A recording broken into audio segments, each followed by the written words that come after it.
그런데 이런 윤 대통령이 직접 시인한 게 있죠.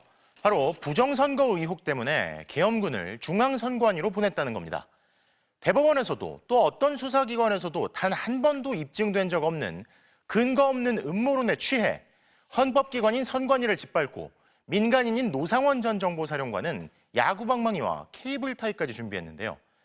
대통령이 주도한 선관위 침탈이 탄핵 결정의 주요 근거가 될 것으로 보입니다. 손구민 기자가 되짚어봤습니다. 비상계엄이 선포된 지 10분도 안 된 12월 3일 밤 10시 30분쯤 무장한 계엄군이 중앙선거관리위원회에 들이닥쳤습니다.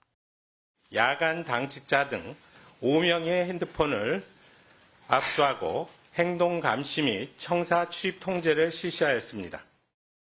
허리에 권총을 찬 계엄군은 곧장 2층 서버실로 올라가 통합 명부 시스템 서버를 집중 촬영했습니다. 노태악 선거관리위원장 등 선관위 직원 30여 명의 체포 명단이 전달됐고 손발을 묶는 케이블 타이는 물론 망치와 야구 방망이까지 준비하라는 지시가 내려진 사실도 검찰 수사로 드러났습니다. 성범죄로 전역한 뒤 역술인이 된 민간인 노상원 전 정보사령관의 지시였습니다. 윤석열 대통령은 부정선거를 확인하려는 것이었다며 의도를 숨기지 않았습니다. 선관위의 전산 시스템이 어떤 것들이 있고 어떻게 이것이 가동되고 있는지를 스크린을 하라. 부정선거. 2020년 21대 총선 이후 126건의 소송이 잇따랐지만 사법부는 객관적 근거가 없다며 단 하나도 받아들이지 않았습니다. 22대 총선에선 34건, 심지어 윤석열 대통령이 당선된 대선에서도 11건의 소송이 제기됐지만 사실로 확인된 건 아무것도 없습니다. 그런데도 윤 대통령은 자신이 뽑힌 선거관리 시스템을 스스로 부정하며 독립된 헌법기관인 선관위를 위협했습니다. 잘못된 주장도 반복해서 쏟아냈습니다. 선관위는 헌법기관이고 사법부 관계자들이 위원으로 있어 영장에 의한 압수수색이나 강제 수사가 사실상 불가능합니다. 모두 거짓말입니다.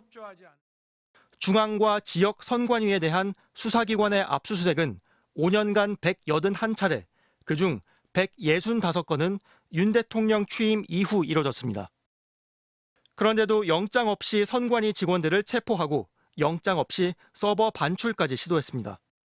근거 없는 부정선거에 눈먼 대통령에게 헌법은 그렇게 짓밟혔습니다. 국회라든지 독립된 헌법기관인 중앙선거관리위원회도 사실은 그 권한에 관해서 아무런 조치도 할 수 없는 겁니다. 손을 댈 수 없는 선거관리위원회에 손을 댄 것이죠. 계엄군이 선관위에서 중국 간첩단을 체포해 오키나와 미군 기지로 압송했다는 허무맹랑한 소설을 헌법재판관 앞에서도 쏟아냈습니다. 오키나와 미군 부대 시설 내에 가서 조사를 받았고 부정선거에 대해서 다 자백을 했다는 그런 뉴스가 나왔습니다. 선관위도 주한미군도 사실이 아니라고 했고 미국에 입국한 적도 없다는 유튜버는 자신이 해당 기사의 제보자라고 실토했습니다.